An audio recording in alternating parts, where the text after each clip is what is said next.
Most people over 50 who walk regularly have been walking the same way, at the same pace, on the same route, for years. And most of them believe, reasonably, based on everything they've been told, that this is enough. That the habit alone is the victory. What nobody told them is that the body, quietly and without complaint, disagrees. Not because walking is the wrong choice, because after 50, the body stops rewarding the habit and starts demanding the details. The pace, the timing, the mechanics, the surface underfoot. What happened before the walk and what happens after. Variables that almost nobody handed them a guide for, because most of the conversation around walking for health stops at just do it and never goes further. Here is what that conversation has been leaving out. There is research showing that a 10-minute walk after a meal produces greater reductions in daily blood sugar than a single 45-minute walk at any other time, even when total movement time is identical. There is research showing that walking at the right intensity can measurably increase the volume of the brain region most responsible for memory. Not slow its decline, but reverse it. There is research showing that surface, heel angle, and stride length are quietly determining whether each session protects the joints or wears them down, and that most people over 50 are doing the latter without knowing it. None of this requires special equipment or a level of fitness most people don't currently have. All of it is available to anyone willing to look at a familiar habit and start asking different questions. What zone is my effort in? When am I walking relative to my last meal? What is my stride doing to my knees across hundreds of miles? That is what this video is.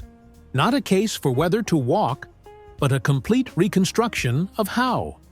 What the research shows about intensity, mechanics, timing, surface, recovery, and the brain. What most people over 50 are getting wrong without knowing it. And what becomes available when a walk stops being habit and becomes something genuinely understood.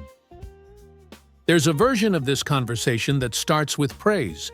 Something like, walking is one of the best things you can do for your health, and the fact that you're doing it already puts you ahead of most people.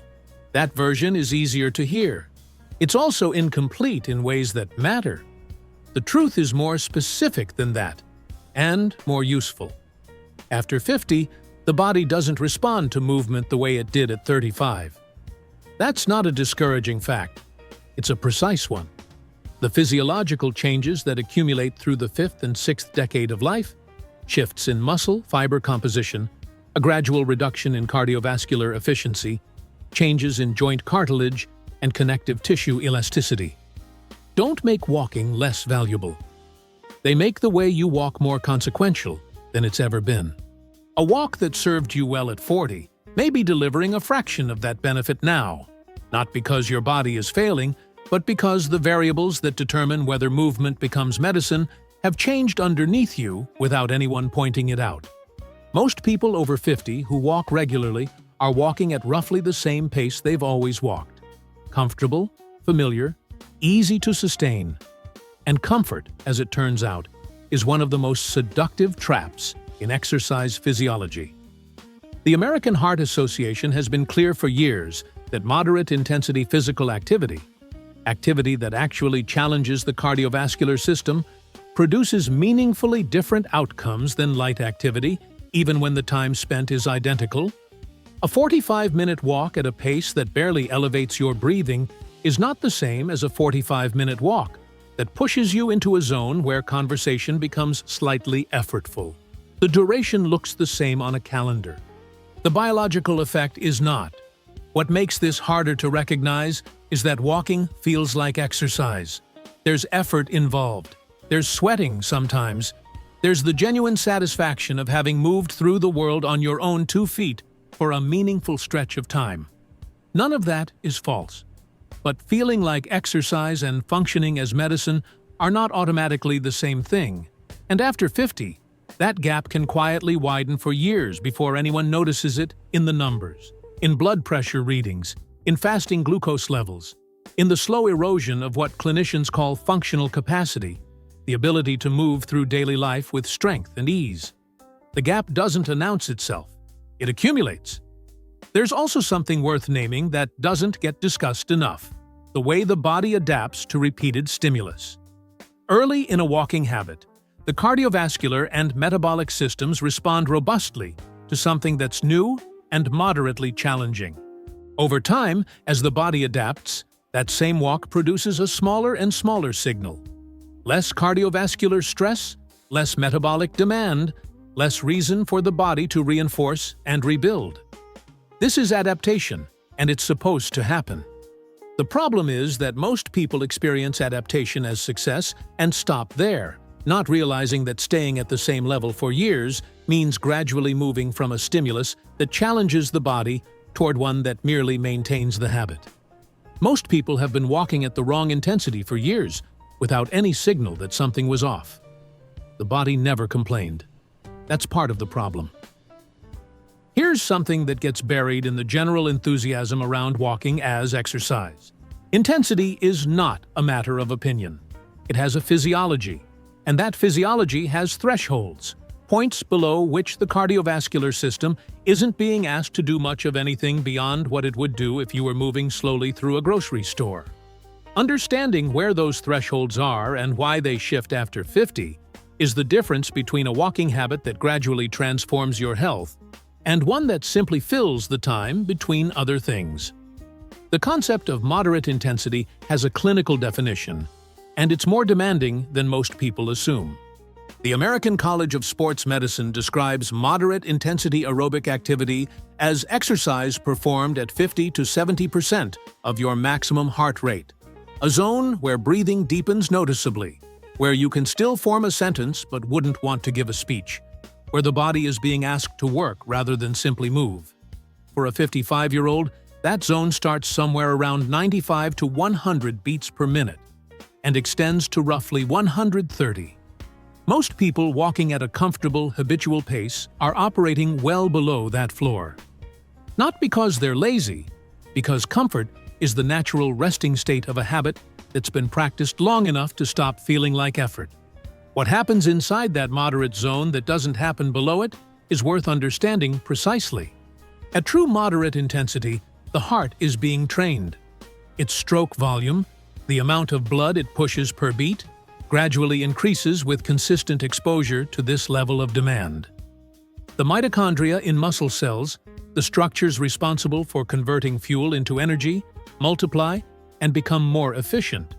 Insulin sensitivity improves, meaning the cells that receive glucose from the bloodstream become more responsive, which has direct implications for metabolic health and type 2 diabetes risk. A 2019 analysis published in Diabetes Care found that moderate intensity walking, as opposed to slow walking, produced significantly greater improvements in glycemic control in adults over 50, even when total walking time was held constant between groups. The variable wasn't duration, it was intensity. The harder question is how to calibrate this in practice without turning every walk into a clinical exercise. Heart rate monitors help, but they're not required. A simpler and surprisingly reliable proxy is what exercise physiologists call the talk test. If you're walking and you can speak in full, easy sentences without any interruption from your breathing, you're almost certainly below the threshold. If completing a sentence requires a brief pause or feels mildly effortful, you're likely in the right zone. If speaking more than a few words feels genuinely difficult, you've crossed into vigorous intensity, which has its own benefits but isn't always appropriate, particularly for people managing joint issues or cardiovascular conditions that require more conservative progression. The goal isn't to make every walk feel hard. It's to make enough of each walk feel like something. The reason this matters more after 50 specifically comes back to what's happening in the body over time. Muscle mass begins declining at roughly 1% per year after the age of 50 in people who aren't actively working against that process, a phenomenon called sarcopenia that the National Institute on Aging has identified as one of the primary drivers of functional decline in older adults. Walking at moderate intensity, particularly when combined with a pace that engages the posterior chain, the glutes, hamstrings, and lower back muscles, can meaningfully slow that decline in the lower body. Walking slowly doesn't produce the same muscular demand, and without sufficient demand, the signal to maintain and rebuild muscle tissue simply doesn't arrive. You can be in the right zone, at the right pace, with the right intention, and still be doing something with every single step that transfers force directly into the joints that need it least. Watch 100 people walking on any given path in any given city, and you'll see the same patterns repeated with minor variations. Shoulders rolled slightly forward.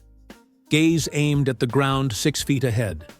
Steps landing heel first, with the foot extended well out in front of the body. Arms swinging loosely, or not swinging much at all.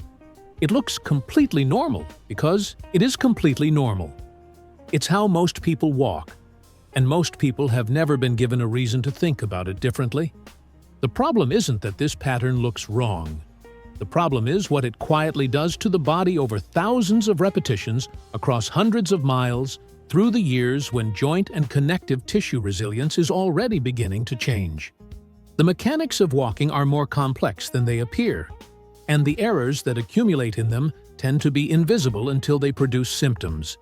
The most consequential of these is overstriding, the habit of reaching the foot forward and landing with the heel well ahead of the body's center of gravity. It feels natural, especially to people who associate longer steps with covering more ground efficiently. But the biomechanical reality is different. Heel striking with an extended stride sends a braking force up through the ankle, into the knee, and through the hip with every single step. At 30, the connective tissue absorbs this without complaint.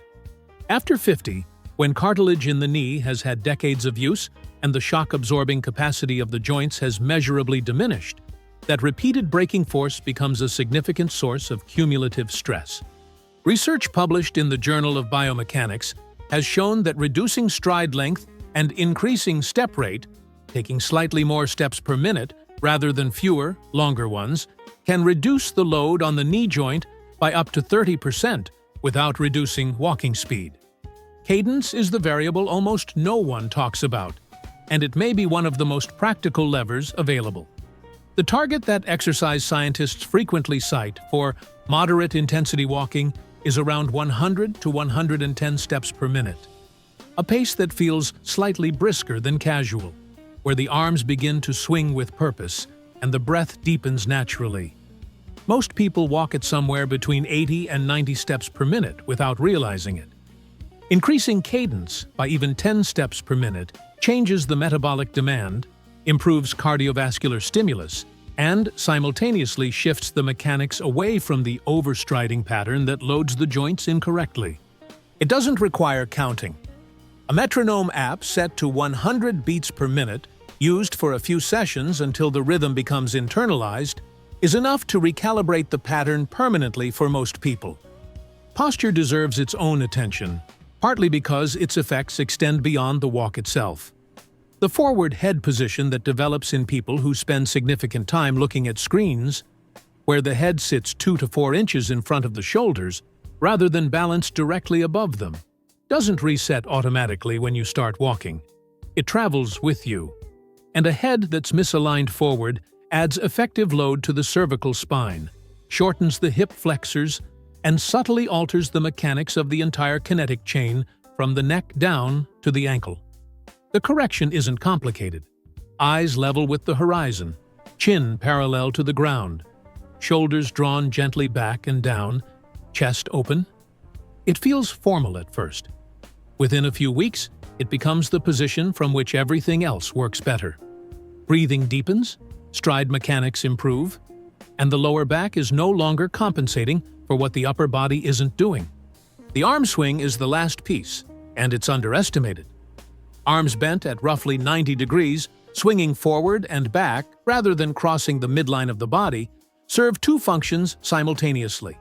They provide a counterbalance that reduces rotational stress on the spine, and they contribute meaningfully to the cardiovascular demand of the walk. A natural, engaged arm swing at moderate cadence can increase heart rate by 4 to 8 beats per minute, compared to walking with the arms hanging loosely. That might sound marginal, Over the course of a 45-minute walk repeated 5 times a week, it accumulates into a substantially different physiological stimulus. Small corrections, applied consistently, have a way of compounding in the direction of health. And where and when those corrections happen turns out to matter more than most people expect. Most people choose when to walk based on convenience. The schedule opens up, the weather cooperates, the motivation is there, and so the walk happens. That's a reasonable way to build a habit, and building the habit at all is the first victory. But there's a layer underneath the habit that almost nobody reaches, and it has to do with timing. Specifically, with the way the body's internal systems respond differently to the same physical activity depending on where it falls in the arc of the day. After 50, when metabolic flexibility begins to narrow and the windows for certain physiological benefits become more defined, timing stops being a minor variable and starts being a meaningful one. The most well-documented timing effect involves blood glucose. After a meal, particularly one that contains carbohydrates, blood sugar rises as digestion converts food into glucose and releases it into the bloodstream. In a metabolically healthy person, insulin responds efficiently, and glucose is cleared relatively quickly. In someone with insulin resistance, which the CDC estimates affects more than 1 in 3 American adults, the majority of whom are over 50, that clearance is slower, and glucose remains elevated for longer than it should. A walk taken within 30 to 60 minutes after a meal produces a measurably different metabolic outcome than the same walk taken in a fasted state or mid-morning between meals. The muscles, actively contracting during the walk, absorb glucose directly from the bloodstream through a mechanism that operates partially independent of insulin, which means they're doing the work that insulin is struggling to do efficiently. Studies published in Diabetes Care have shown that a 10 to 15-minute walk after each of the 3 main meals produces greater reductions in daily blood glucose peaks than a single 30 to 45-minute walk taken at another time of day, even though the total walking time is comparable.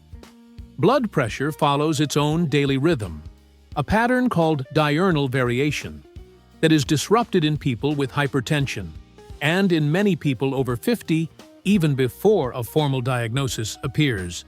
Pressure typically rises sharply in the morning hours, peaks in the early afternoon, and begins to decline in the evening.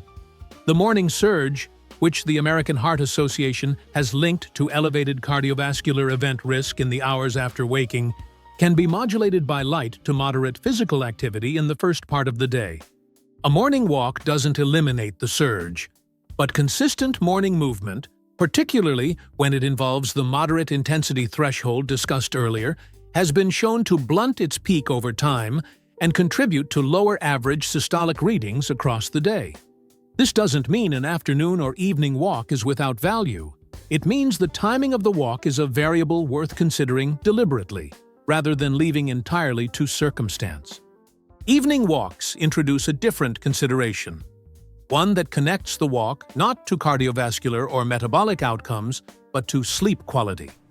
Light exposure, body temperature, and physical arousal all influence the brain's production of melatonin and the timing of sleep onset. A brisk walk taken within an hour or 2 of bedtime raises core body temperature and stimulates the sympathetic nervous system in ways that can delay sleep onset in people who are already managing insomnia or disrupted sleep architecture, a common reality for adults over 50, whose sleep tends to become lighter, more fragmented, and more sensitive to behavioral inputs. The National Sleep Foundation recommends completing vigorous or moderate exercise at least 2 to 3 hours before the intended sleep time, while acknowledging that a gentle evening walk may actually support sleep by reducing cortisol and providing a natural transition from the activity of the day.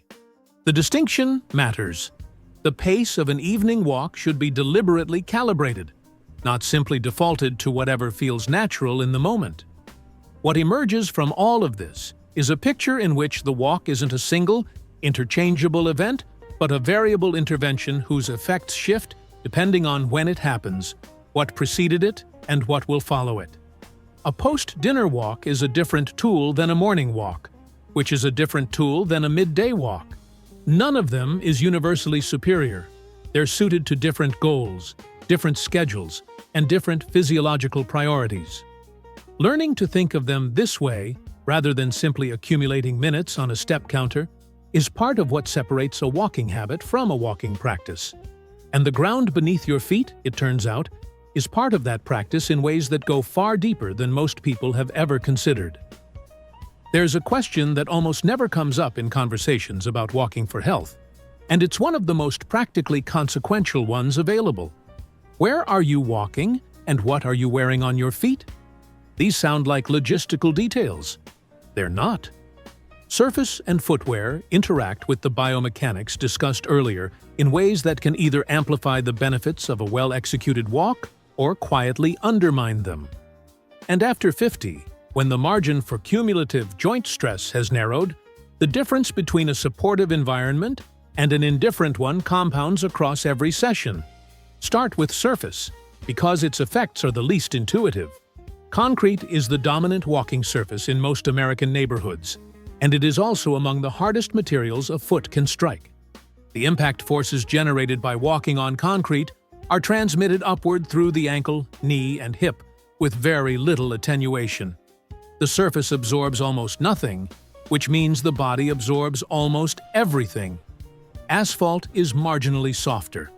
Packed natural surfaces, dirt trails, grass, compacted gravel, absorb significantly more impact force and simultaneously engage the smaller stabilizing muscles of the foot and ankle that concrete walking largely bypasses.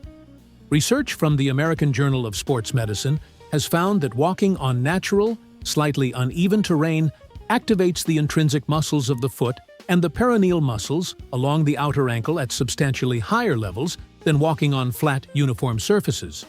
Muscles that are critical for balance and fall prevention, which becomes an increasingly important consideration as proprioception naturally declines with age. The trail isn't just more pleasant than the sidewalk. For many people over 50, it's meaningfully better medicine. Footwear is where the decisions become more personal and, in some ways, more contested. The walking shoe market is vast and aggressively marketed, and the claims attached to various technologies, motion control, maximum cushioning, arch support systems, often outpace the evidence supporting them. What the research does support consistently is a smaller set of principles, a shoe that fits correctly in length and width, that allows the toes to spread naturally rather than being compressed into a tapered toe box, and that provides enough heel cushioning to manage impact on hard surfaces without being so elevated at the heel that it encourages overstriding. That shoe is doing its job. The Mayo Clinic has noted that excessively cushioned shoes, while comfortable, can reduce proprioceptive feedback from the ground, subtly diminishing the body's ability to sense and respond to surface changes in real time. This matters most on uneven terrain, where that feedback is precisely what prevents a misstep from becoming a fall. The conversation about footwear for people over 50 also needs to include what happens inside the shoe. Specifically, whether the arch is being passively supported in a way that has gradually weakened the intrinsic musculature or actively engaged in a way that maintains its strength. Flat feet and collapsed arches are common in this age group, and the instinct is to add more support. That instinct isn't always wrong, but it deserves examination. A foot perpetually cradled in a maximally supportive structure is a foot whose stabilizing muscles are being partially exempted from their job. Gradual exposure to surfaces and footwear that demand more from the foot, not as an extreme intervention but as a deliberate practice, has been shown to improve foot strength and arch integrity over time. This is not an argument against supportive footwear for people who genuinely need it. It's an argument for treating the foot as a trainable system rather than a passive structure to be accommodated. Environment extends beyond surface and footwear into something less quantifiable but no less real. Research from the University of Michigan and several European institutions has consistently found that walking in natural environments produces measurably lower cortisol levels, reduced activity in brain regions associated with rumination, and greater restoration of attention and mood.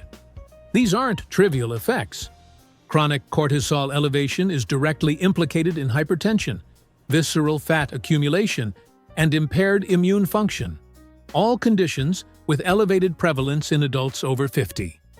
A walk through a park is not the same physiological event as a walk on a treadmill, even when speed, duration, and heart rate are identical. The environment is part of the dose, and the brain receiving that dose is not the passive beneficiary of the walk. It is, in ways most people have never been told, one of its primary targets.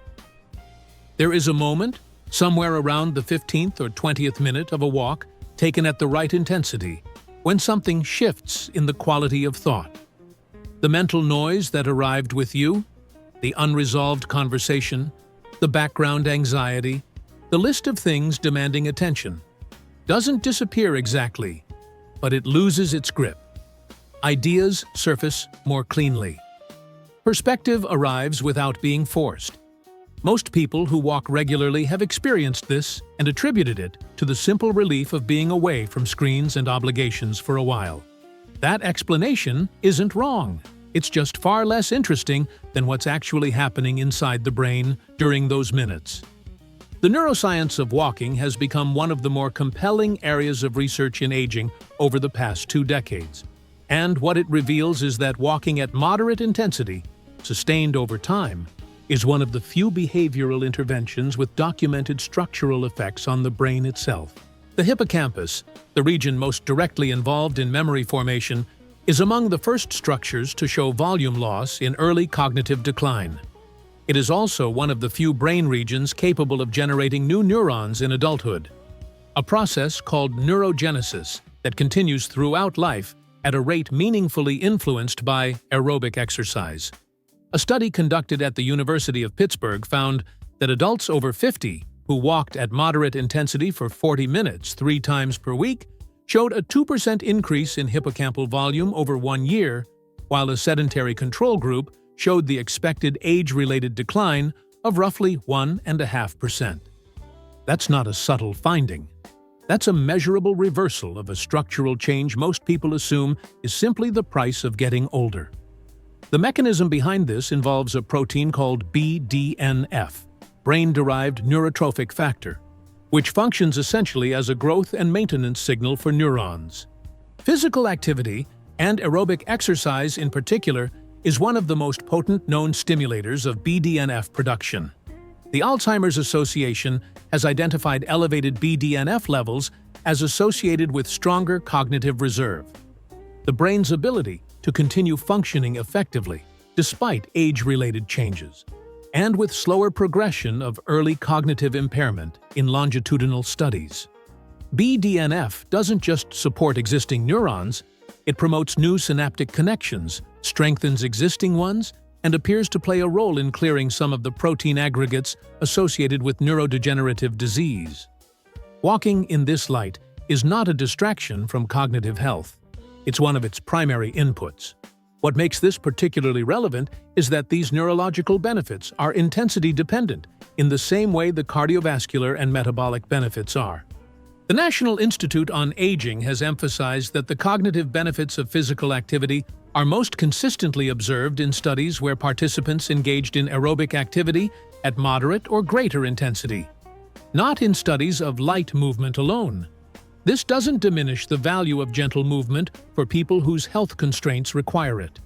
It means that for people capable of walking at genuine moderate intensity, choosing not to is leaving one of the most available cognitive protection strategies unused. There's one more dimension that doesn't appear in clinical literature as often as it should.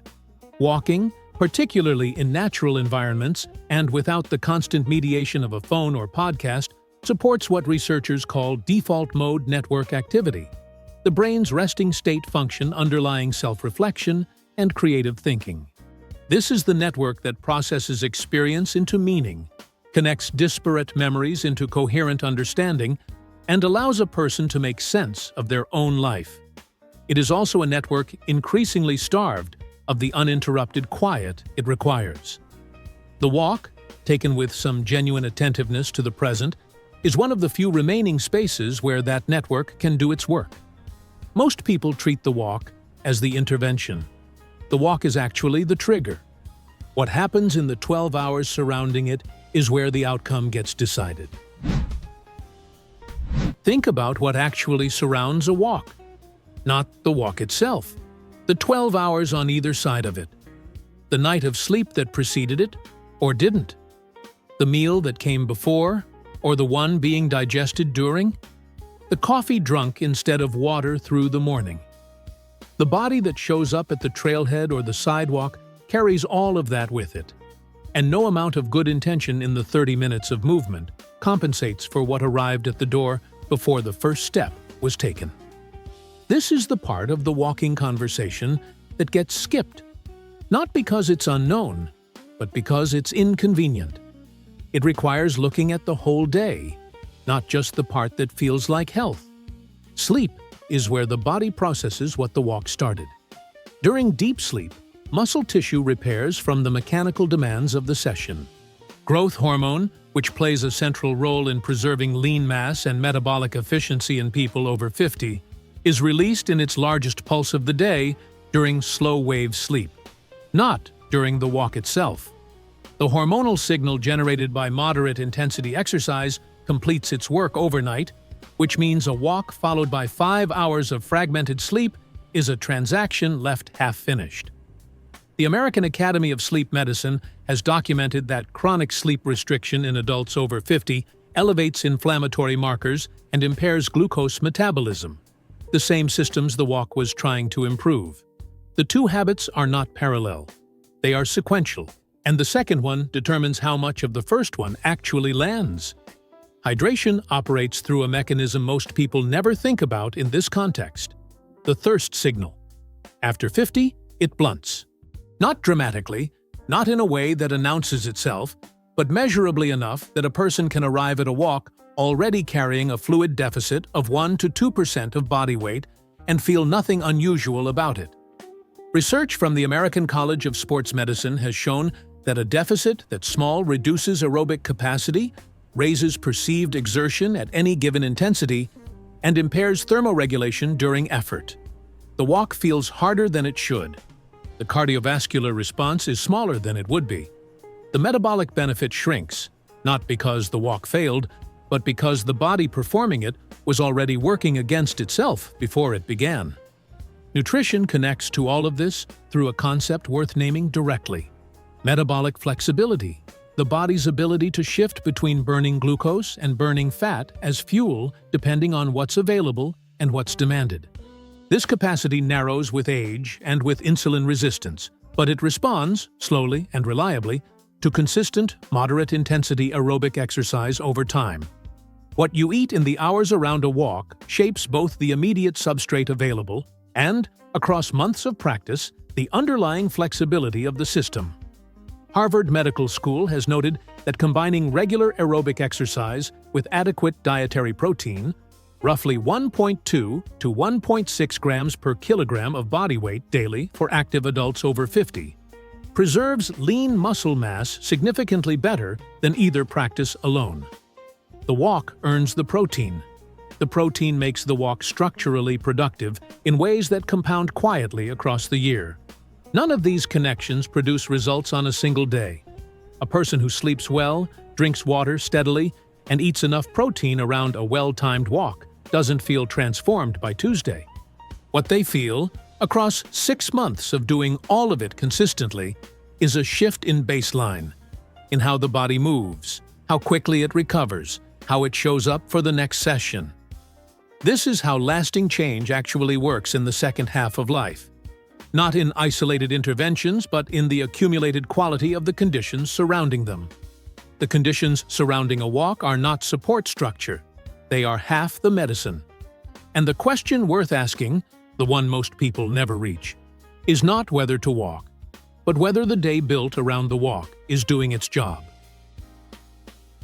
The word protocol has a clinical coldness to it that puts people off, and understandably so. It suggests a regimen, a prescription, something engineered in a lab for a body that doesn't quite resemble yours. What we're really talking about is something simpler and more durable, a set of decisions made in advance, so that when the moment arrives to walk or not walk, the answer doesn't depend on how motivated you happen to feel that morning. Motivation is a resource that depletes unpredictably. Structure is what remains when motivation isn't available. And after 50, structure is what separates the people who sustain a practice for years from the people who restart the same habit every January and abandon it by March.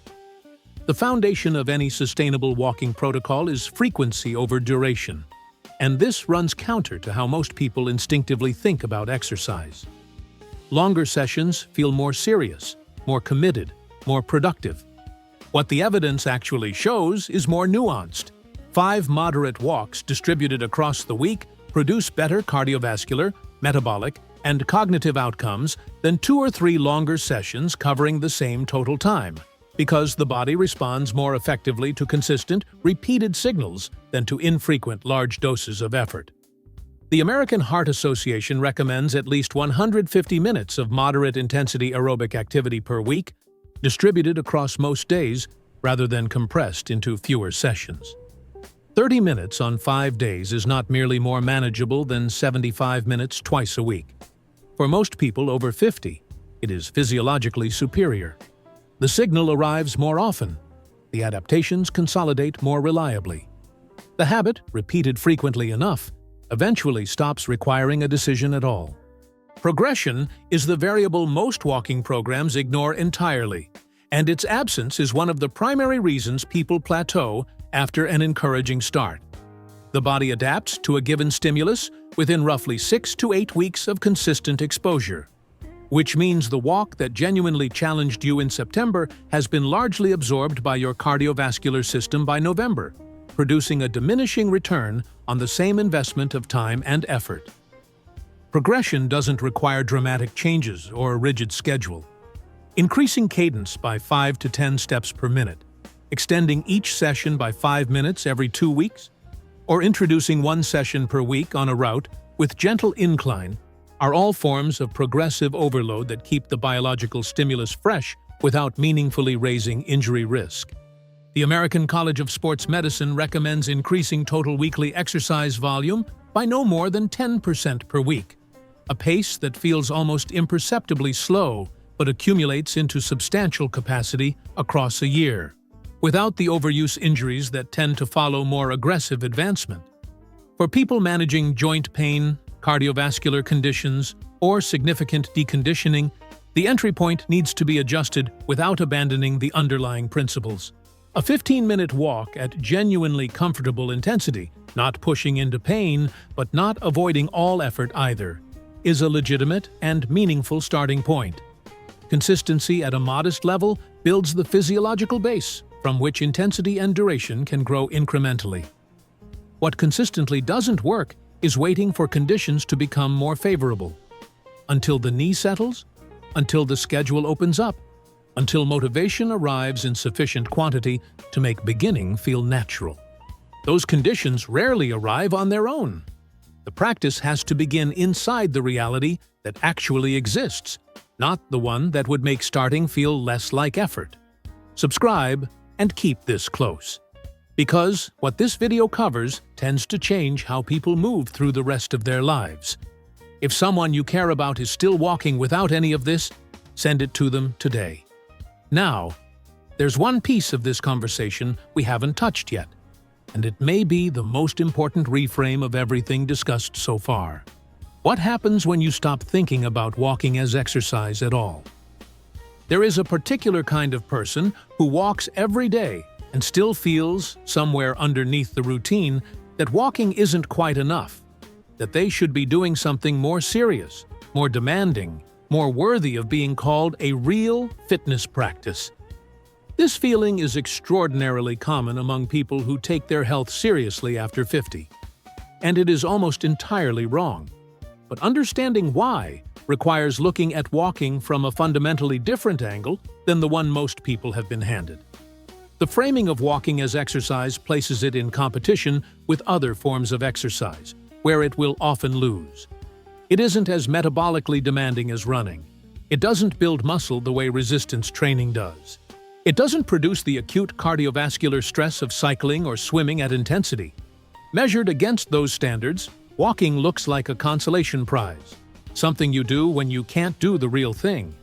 But this framing is precisely the wrong one, and the research makes that increasingly clear. Walking is not a lesser version of more intense exercise. It is a distinct intervention with a distinct profile of effects that more intense exercise does not fully replicate and cannot simply substitute for. The evidence for this distinction comes through most clearly in longevity research, where the signal around walking is unusually consistent across populations and study designs. A large-scale analysis published in JAMA Internal Medicine followed more than 50,000 adults over several years and found that higher daily step counts were associated with significantly lower rates of all-cause mortality, with the benefit steepening most sharply between 4,000 and 8,000 steps per day, a range well within reach for most people over 50 without any athletic background whatsoever. What's notable in findings like this isn't merely the association between movement and health outcomes, it's how accessible the threshold is. 8,000 steps, walked with intention and reasonable attention to intensity, is not an athletic achievement.